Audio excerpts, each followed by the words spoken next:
Barret Edelstein here, your celeb expert and your Celeb Savant. Celeb Savant is a weekly entertainment show. We have long-form career retrospective type interviews with celebrities, singers, actors, and industry experts. On this episode of Celeb Savant, I'll be speaking to the band UB40.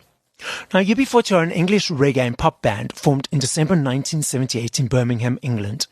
The band has had more than 50 singles in the UK singles chart and has also achieved considerable international success. They've been nominated for the Grammy Award for Best Reggae Album 4 times, and in 1984 were nominated for the Brit Award for Best British Group. UB40 have sold over 70 million records worldwide.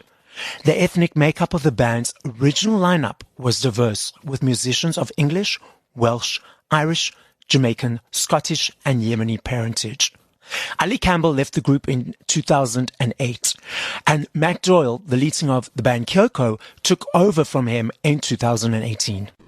This is Barret Edelstein, otherwise known as the Celeb Savant. Today, we are honored to be speaking to 3 of the members of UB40. We have got Earl, Matt, and Jimmy. Guys, thank you for joining us today. And where do we find each of you in the world and what's happening in your life? Jimmy, you go first. Okay, go on then. Okay. Well, we're in the middle of a tour at the moment. Yeah. We've had to down tools for a little while because of illness, but we're back up and running again on Monday. So we're busy after 2 years of lockdown. So we're quite enjoying being out there and doing shit. It's good. And Matt and Earl, are you also just relaxing, getting back ready for the tour on Monday? Yeah, really. I've just been doing some gardening, just maintenance around the house. Summer's finally here. Yeah. So, just getting the house ready for summer, basically, yeah. Brilliant. Yeah, just got to keep yourself busy when we've got these kind of few days off, people getting over illness and stuff. Just get out in the sunshine and relax for a bit. That's cool. It's actually really beautiful at the moment here. So we're having 3 days of summer. Seems to be, we've got one of them today. Okay. So it's all right for you guys. You're although it's winter for you at the moment. Yeah. But our winter's a little bit more like your summer. So I bet they are. Yeah, only less rain. Yeah. Yeah, I mean, it gets it's like 21 today, and everybody just starts stripping off. It's taking all the clothes off and stuff, and sunbathing and fishing, and cycling and running, and all the stuff you do in the summer. Yeah. Guys, let's take it all the way very back to the beginning. This is a UB40 retrospective. Tell us about the band, the beginning of the band, and let's start from all the way beginning in 1978. Well, actually, the beginning goes back a long time before that. Okay. Most of us went to school together from the age of 11. So we've known each other since we were 11 years old. And we left school, had various jobs. None of us were happy, and somehow got back together again after school and decided to put a band together. One of the catalysts for that was going to see Bob Marley in 1976. See, this is all before Matt's time. Yeah. Matt's the new boy. Yes, that's right. He's our new singer. Yeah. But we all went to see Bob Marley in 1976, and that was sort of quite an inspiration. And we've gone, we've got to get a band together, and we've got to make it a reggae band, and that's what we did. Why reggae? Because besides Bob Marley at the time, there weren't many other reggae artists. So what was the inspiration behind reggae, besides it being Bob Marley? Well, it was the time of the punk era. Yes, exactly. So there was bands literally everywhere, and where we ended up we ended up in a place called Moseley, which was like bedsit land. Yeah. And I had a flat, and I was living next door to Brian, the saxophone player, who sadly passed. He passed last year. Okay, but sure. Under his flat was a cellar that was like abandoned. Mm-hmm. So we done it up. We put boards on it and a door on it and secured it. Put some electric in there, and then we started rehearsing. Do you know what I mean? And that was way back in the punk era. And like I said, there were so many bands. We thought, well, we'll have a bash, we'll have a go. We couldn't play or anything, you know what I mean? Yeah. It was had, a limited experience and with instruments and that. Yeah. But we just, reggae kind of chose us because when we started playing, obviously we just play anything just to learn. But yeah, it's naturally just progressed onto, reggae. And your name, UB40, comes out of the unemployment card you guys get in the UK. Why decide on that as a name? Well, because it had a ring to it, we thought. It was a mate of ours who actually come up with the idea. And, I mean, in the end, one of the reasons that we did get things together was because me and Ali, our ex-singer, were forced to sign on every day because we were always late. Yeah. Signing on. So we were forced to sign on every single day. So we had to go and sign on, and then we would go again to rehearsal. So, it was thanks to the unemployment benefit that we could actually afford to spend some time learning our instruments. And also, reggae's very accessible music, I mean, apart from punk, what did you have? Glam rock, prog rock, you know what I mean? It was nothing that was any interest to us. We're all in the city boys. Obviously, Earl's got his Jamaican roots. And, I lived in an area where there was a blues party or shebeen 2 doors down. It was the music you heard on the street where we lived. Yeah. And it was accessible, you didn't have to know too many chords. And it was just a feeling more than having that musical ability to, none of us are trained musicians, obviously. But reggae was accessible music, and it still is. Let's dive straight into that, into your next step. So you joined the band, you were playing reggae, you decided on that, you were practicing downstairs from the flats. Then came the success of Chrissy Hind gave you your first break from the Pretenders. Let's go through the quick overview of the 80s and, the success of all the various albums. And what was it like being successful and knowing that you guys had made it? Well, we didn't really realise. I mean, we was too busy having fun. Obviously, because we was all mates and everything, we were just like 8 blokes, like marauding around the world, fighting each other, like a big bond. It was always like fighting and like just having fun and like obviously getting used to this life that we kind of stumbled into, And obviously it was great fun, but it was like like a big learning curve. Like you say, Chrissy Hines gave us our first break.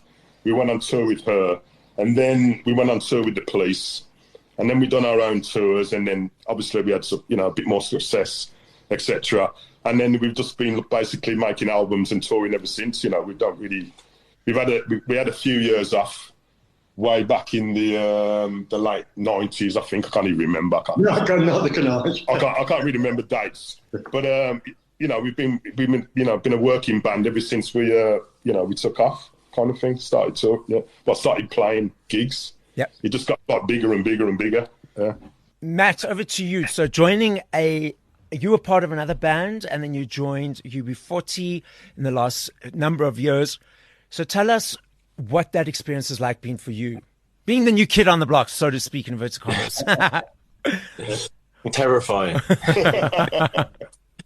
No, it's been educational, man. Really educational. Like just kind of being catapulted into this kind of role that was something that I was always striving for, to be performing in front of massive audiences and yeah, it was just such a like I said, it's like being catapulted and then finding yourself on a stage in front of kind of 10,000 people, and I love it, man. I've loved the whole thing, the whole just learning the songs, even though I already really know the songs. Yep. Kind of learning them inside and out and getting to play them on stage and hear all these fans singing them back to you. It's the most amazing experience.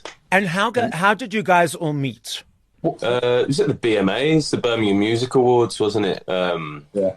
Where you guys were picking up an achievement, a lifetime achievement. I think it was along them lines anyway. Mm-hmm. And my old band Kyoko were asked to kind of come down and play a few songs, and we knew UB40 were going to be there, so we covered 1 in 10. They were up and dancing and stuff, and yeah, we just became friends, and then we went out on tour, and then yeah, the rest is history. Yeah, we took Kyoko on tour with us. Did quite a few gigs with them. And then because what happened was we lost our singer, Ali, 12 years ago now. He went off and went solo. And we replaced him with his brother, Duncan, who was with us for 10, 11 years. But Dunk unfortunately, had an illness and couldn't do it anymore. So we were thinking, what are we going to do? But then, because we knew Kyoko well and would work with them, and we knew Matt was a good singer, we kind of nicked him, basically. Yeah, it was Robin who came up with the idea. Because I was thinking, I was scratching my head and going, bloody hell, Duncan, unfortunately Duncan can't do it no more. What the hell are we going to do? And then Robin just went, oh, I've got an idea. Matt, how about Matt? And we all went, God, that's genius. And then obviously Matt and Robin had to put in, obviously, all the hard work, the vocals, it's quite a lot of stuff for Matt to work, to take on. And he's doing a sterling job. But obviously he's been thrown in at the deep end, like big time, But he's handling it really good. Yeah. So, Matt, when the guys came to you and said to you, Matt, will you join us as the vocalist? What was your reaction? You must be like, wow, like what's happening right now? How did that, what was that like for you? I was just kind of like, when am I going to wake up? When am I going to wake up from this dream? Yeah. Because, it was just so surreal. Like, like I've said to the guys so many times, and I know that Robin loves to say it, is the story of me kind of sitting in the back of my parents' car when I was, 4 years old, singing along to the, to UB40 songs, and now I'm doing it, with the actual band. It's just amazing. It's like a full circle moment. Yeah, it's not an easy job for Matt, because obviously our songs are really well known. Quite a lot of them have been big international hits. So he has to try and sing them in a way that the audience can recognise as the original tune, rather than just have carte blanche to sing it however he wants to. So it's a doubly hard job for him to do, because he's got to retrain his phrasing and all kinds of things, to fit in to what the audience expect. They want to be able to sing along, and if he's singing it in a way that's completely different to the original, they're not going to be able to do it. So it's a double discipline for him to have to do that. So fair play to him for doing that. Yeah, but saying that, we've also recorded some new stuff, and Matt's featuring, obviously he's a new singer, so there's some new stuff coming out, and he's also featured on Baggy Reading 2. Kyoko's got a track on there, which is Matt singing over one of our backing tracks. And that's like an original tune of Matt's, which is brilliant, you know what I mean? So people check it out. But obviously, like I say, there's going to be new stuff coming out in very, very soon, so hold tight. So, Matt, when you're performing the old songs compared to the new stuff in your voice, tell me, do you have to train your mind to realize, okay, this is an older song that I need to sing in this way, and now I'm focusing on a new song that is, sung in a different way? How do you frame your mind and tone to know to keep in the different ways, if that makes sense? I guess it's like the guys just said, like, you've just got to find your own voice with the songs. You've got to find how your voice will work with the songs, and then you need to just kind of get the right little phrasings in there, the way, just the way that people really remember these songs, but also not without trying to do a complete copy of anything, singing it in your own way, but making sure that it's the way that the audience knows it. And with the new songs as well, you get a bit more freedom because they're not as known. But personally, I like to try and keep things as close to the record as I can anyway. I like to, everyone likes to kind of go off a little bit every now and again on a tangent, but I want to I want to give people what they've come to hear, so personally that's what I try and do, is just stick to the record. Kind of. you can get, like you have done, the audience sing along. That's one of the aspects of our gigs. That's what you do when you come to our show. You dance and you sing. That is what you're supposed to do. And he can always sit back and let the audience take over. Yeah. And has done a couple of times. Yeah. But because it's kind of fixed, and that's what when you come to our gig, you expect to go home with sore feet and a sore throat. Yeah. From singing and dancing all yeah. Now, tell me about the creative process of writing the new music.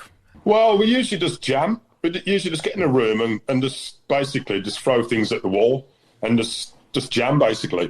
Mm-hmm. It might be a chord sync, it might be a little riff, it could be a drum beat, it could be a little bit of vocal, it could be literally anything. It could be someone falling over in the corner, someone falling on a piano. Do you know what I mean? And you just get an idea, and we just go for it, and we've always done it like that. So we knock out, on average, say 3-4 backing tracks a day if we're just jamming, and then obviously you take them to the next stage with songs and stuff and start mashing them together.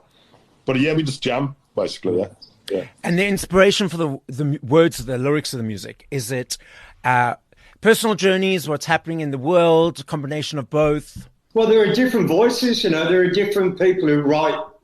Earl always writes for himself his own tunes. I write songs as well, lyrics. And I think probably Matt has contributed as well. We're kind of open with the process. We don't really mind who brings what to the table, really, and we can just run with it. We've known each other long enough to know, how to work with each other. So it's kind of it's a organic process that sort of slowly unfolds, and the song comes last. Really. Okay. Yeah. And you've done a bunch of covers over the years by Elvis, Neil Diamond, Stevie Wonder. Why those specific songs and why those artists? Well, we didn't know that it was Neil Diamond. We had no idea. We thought it was like Negus Diamond or something. We thought it was a Jamaican tune, So we had no idea it was anything to do with Neil Diamond, But I'm glad we did, because I think he needed some help after making The Jazz Singer. Yeah. Which was one of the worst films I've ever seen. Sorry, Neil, because I actually saw him not long ago in Glastonbury, performing in Glastonbury, and he was actually really fantastic, live performer, really good. But I've never been a fan. I don't think any of us were fans of Neil Diamond. We had no idea. Not only many of us are fans of Elvis, but we were asked to do a cover version of an Elvis tune, and that's what we did with Can't Help Falling in Love. So. Yeah, it's just an accident. That's the way it goes sometimes. Sometimes you think of it yourself, and then sometimes you're asked to do something. And like Jimmy said, then it's a big hit. So, but we never really look for hits. It just, if you look for a hit, it don't work. It usually it just stumbles, or you do a bunch of music and then you realise which is the best track. Mm-hmm. It's kind of like that, Yeah. I suppose when creating music, and if the end goal is focusing or trying to find that hit, the fans and the listening people see straight through it, and they'll be like, oh, this doesn't feel right. Mm-hmm. Whereas if you're just being organic and natural in yourself, then the fans will take into that and it will be too hot. I mean, just the idea of, that you can create something that's going to purposely have mass appeal. You can't know. I mean, you can't really know. If you could predict a hit, then record companies would always have hits. Yep.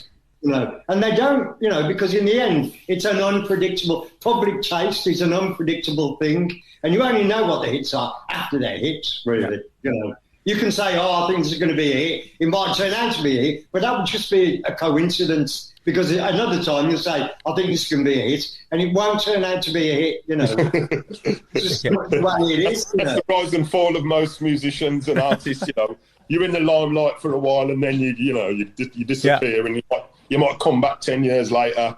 You never know in this business. It's crazy. It's crazy. Now, speaking of that, the way people consume and listen to music, it was vinyl, cassettes, CDs. They are coming up again, but now it's this digital world. What do you guys think about the way people consume and listen to music now compared to previously? Well, can I just say, because I've just recently set my stereo up in my house, that I've been living here for 4 years, believe it or not. I'm a musician. Right. Anyway, I set up a stereo. So I've got my decks and everything, and I've got me, my iPhone. Put the deck on. Oh man, it's so noisy. It's unbelievable. So like, I prefer digital. I must say. I do. That's interesting. Yeah, because there's like hums and like earth. You got to earth the bloody turntable, and like it's so clean, and there's a lot more. Obviously, music production is a lot better now. So there's things you can do in music you couldn't do or put on a record, on a vinyl. I'm saying I hate vinyl, don't get me wrong. But actually listening pleasure in your house, for me, yeah, it's got to be digital. I also think that, because making music has been democratized, that means when we first started, you had to pay a couple of grand a day for months on end to make an album in a big studio, whereas technology means that now the ability to make a record, you can do it in your bedroom for a few £100, with a little bit of equipment. So, to be honest, there's no value in it. I understand why people don't want to pay to buy records anymore, because records are too easily made. It's they're 10 a penny, and so why would anybody want to pay money for it? I think when it comes to live performance, that's a different thing. Yeah. Not everybody can just get up on stage and do it live, but anybody can make a record in their own bedroom, So I think that's one of the reasons why there's no value in recording music anymore. Bands just don't make money out of recording. They make money out of playing live. Okay. Yeah, but what do you prefer? Do you prefer vinyl or do you prefer digital? Oh, definitely digital. Definitely digital. Without a doubt. For a start, why would you want to destroy the planet with all that, all the manufacturing process and, all the paper that you use and the record sleeve, and then you're shipping it somewhere and then delivering it to the shops, That's all polluting the atmosphere, polluting the world. Why bother, when you can just have a clean signal coming from your computer? Do you know what I mean? And you, Matt? I like a mix. Like, I agree with what Jimmy's saying. Definitely, like we can't be using all this oil and energy and everything, making vinyl CDs, transporting all the stuff around the planet and stuff. But like, if I find stuff in a secondhand shop or a charity shop, or like, I'll buy that, but I won't go and buy them brand new from like HMV or something like that. Okay. But yeah, I think as well, like it's amazing how much how available, how much music there is available to young people now, especially, and they're just listening to everything. Like whether it's they're listening to it on Spotify or any of the streaming services like that, or games or movies, TV. Like there's just so much, so much music out there that young people are just lapping it all up, and I think they're coming up with some real good music as well from that. Now tell me about when you guys are performing live and you have 10,000, 20,000 people singing back the lyrics in the songs. How does it make you feel? What is that experience like for you? Well. Got you. Well, I just, at first, it was kind of hard for us because we've had a massive response from the audience. And for probably the first 10 years, we'd be looking around behind us to see who's just walked on, because and then it takes a while for you to actually understand that it's for you that they're cheering, and coming to terms with that and feeling that you deserve it took a long time, really, So sort of that imposter syndrome is like, is it me? It's a real thing, yeah.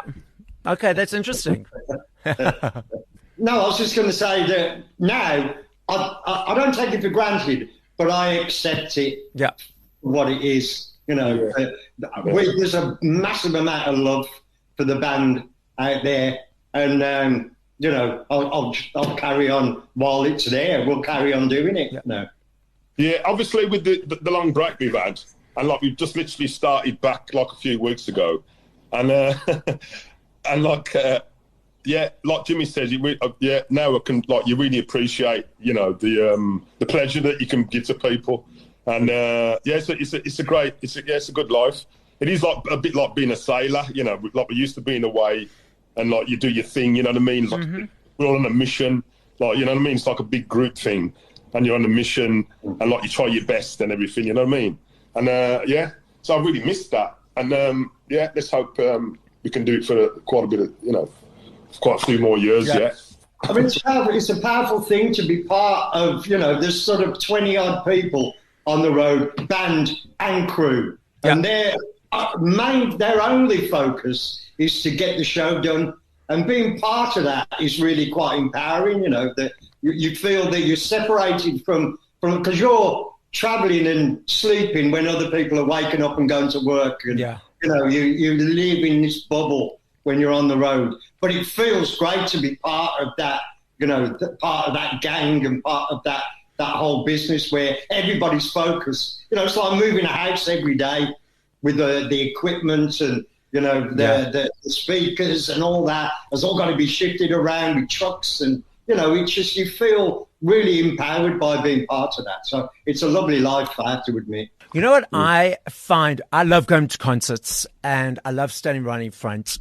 But for me, what frustrates me as a person in the front with the people around me is everyone's got their cell phones up trying to get that perfect video or perfect shot. And they're not, I'm like, put your phones away. The guys are here performing. Just enjoy it as it is. Take that, you know, and I get so frustrated. I'm like, what is your experience coming from the other end of just seeing all these cell phones in front of you? You know, does that detach from the experience a bit, or how does it make you feel? It just is what it is, mate. I mean, like growing up, we used to watch Star Trek, and they used to like open this thing called a communicator, and now that's it. It's the iPhone in it. You know what I'm saying? It actually exists now. So it's just what it is. It's like downloading. You know, it's like the music has just changed. Things change. You know? So you can't really do anything about it. People want memories, don't they? But as long as they don't hold it up the whole way through the gig, you know, then that's fine with me. It doesn't really bother me. It's a little bit frustrating, though, because, you know, a live performance isn't necessarily there to be recorded. That's the whole point in live performance. You know, if you're recording something, then you approach it completely differently because it's down to posterity. You know, the other people we're going to be listening to over and over again. But a live performance is supposed to be there and gone. That's the whole point of a live performance. So it's not really fair sometimes with bands that these are being recorded because, you know, you can hear all the mistakes and, you know, you can't, unless you're like super session men from America, you know, you can't help but have mistakes and, you know, and sound quality is not good and all that. And really, you're not in control of that as a band. So I would ban it. You know, it's interesting you say that because I'm sure none of the audience are picking up anything that you're mentioning, but you guys know if there are little mistakes or sound quality or any issues. But we as an audience don't realize that we're just there in the moment. Well, I'm in the moment. The rest of them are making videos. So that's the frustration of being... That's the frustration of being a live performer is, you know, you want it to be perfect every night. And you can do some nights and you think that was the most fantastic performance we've ever done. And it was really great gig. And then some people will go, oh, yeah, it was a brilliant gig. You're just as good as you've always been. And I'm going, no, it's better. But, you know, they don't really care. That's the burden of being a perfectionist is that you care, but the audience doesn't really care now. Your guys' experience of South Africa, you guys have performed here a number of times, handful of times. You performed at Mandela's 70th birthday. When are you coming back? Well, as soon as you ask us, basically, there is talk going on. Okay. We were due to come over just before COVID hit. So hopefully we'll pick that back up and you'll see us very soon because obviously, you know, we love Africa. As it turns out, I've just had my DNA done. And I'm 43% Nigerian. Okay. So which is funny because one of the original members of the band was a guy called Yummy, and he was Nigerian. So just thought I'd throw that in. It's just random. But obviously Africa, the motherland. We want to come. Do you know anybody who wants to bring us over? Well, I mean, we were one of the first bands that played after the cultural boycott was dropped. Yeah. Once it was dropped, we went over as soon as we could, and it was phenomenal because I think we played to 100,000 people over 2 nights at some stadium somewhere. Yeah. And it was, you just felt like that you were kind of rubbing shoulders with history a little bit. Mm-hmm. There was a phenomenon happening in South America, in South Africa, after the dropping of the cultural boycott, after Mandela was released. And we were there celebrating that, and the audience was singing our songs back to us. And, it was really quite a moving experience and one of the highlights of our career. Yeah, definitely, yeah. So we'll definitely put out there that you guys will be coming back. And when you guys do come back, we're going for drinks. I'm holding you to that, okay? Yeah, Definitely. You're paying. Okay. Well, let's... drummers are tight. I want you to please, each of you, I'm going to go around the room, around the screen. And from number 5 to number 1, I would like you each to give me your top 5 favorite songs from other artists. Oh, so, Earl, you first. Bob Marley and the Wailers, Kinky Reggae. Number 4. Oh, I got it all at the same time? Yes. Putting you on the spot. Really? He's putting us on the Yeah. spot. That is hard. Who else do I love? Oh, can't you come back to me? No, that's the point of this game. Number 4. Okay. Top of your head. Okay, yeah. Black Uhuru, Sounds of Freedom, Black Sounds of Freedom album. Dennis Brown, Money in My Pocket, something new. Can't think. Is that 4? So you've got 2 more. Number 2. Oh, no. That's an impossible question. No, well, that's the fun of this game. My record collection. Bloody hell. Biggie Smalls. I can't think of the title of the track, though. Okay. Yeah, one of his albums. Yeah. Number 1. Outcast. Yes.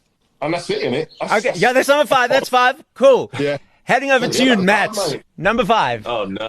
This is going to be the most random... Okay. Looking around the room. Back in Black by AC/DC. Yes. Go on. I was expecting that one. Walk the Line by Johnny Cash. Yeah. Wow. All right, let's think of one off the top of my head. Everything I Own by Ken Booth. I don't know if that was by Ken Booth, actually, but his version. What's that, 3? Yeah, it's 2 more. Simmer Down by the Wailing Wailers before it was Bob Marley and the Wailers. Yeah.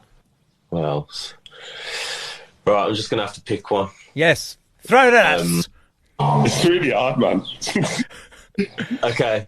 Jesus of Suburbia by Green Day. Cool. Jesus God. Yeah. Because it's about an 11-minute song. Okay. Yeah, Green Day, wicked, man, yeah. I like a bit of rock. Yeah. Myself, Yeah, man. Like I said, random. Jimmy, number 5. Handing over to you. Come on, Jim. It's time to think. You should be able to... The sunshine of my life, Stevie Wonder. Jesus. Ow. Hang on.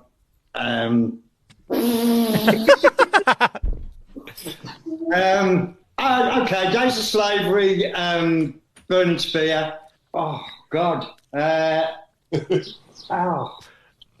My brain is not actually working, which is unfortunate. It is hard, but that's the fun of this game. You've got 3 more. 3 more. Give us 3 more.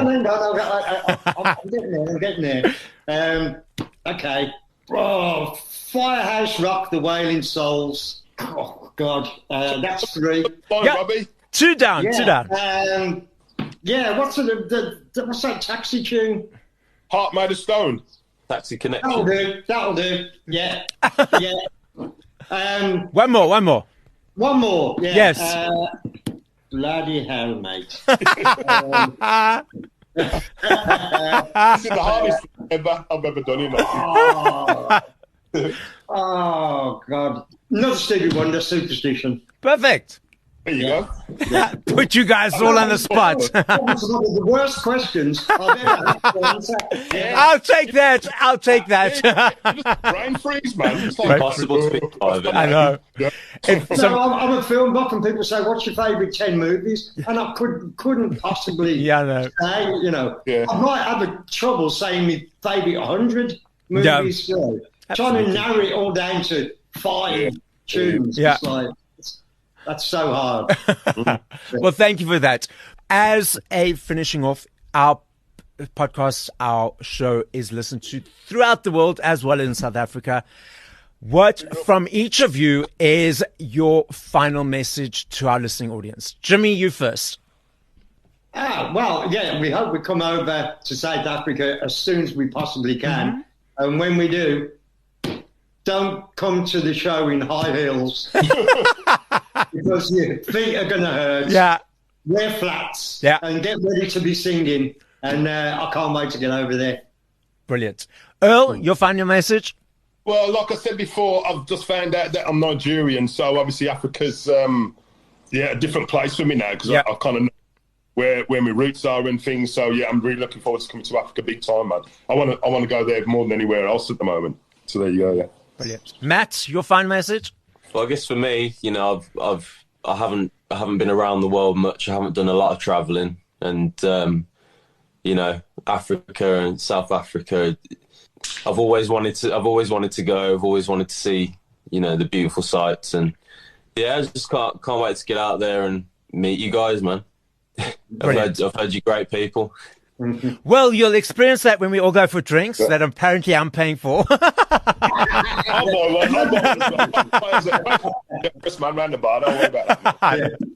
Cool. Guys, it's been an absolute honor speaking to you today. It's been a great privilege. This is Barret Edelstein, Celeb Savant, signing out. Thank you so much. Thank you. Thank you. Cheers. Thank you, mate. Thanks a lot.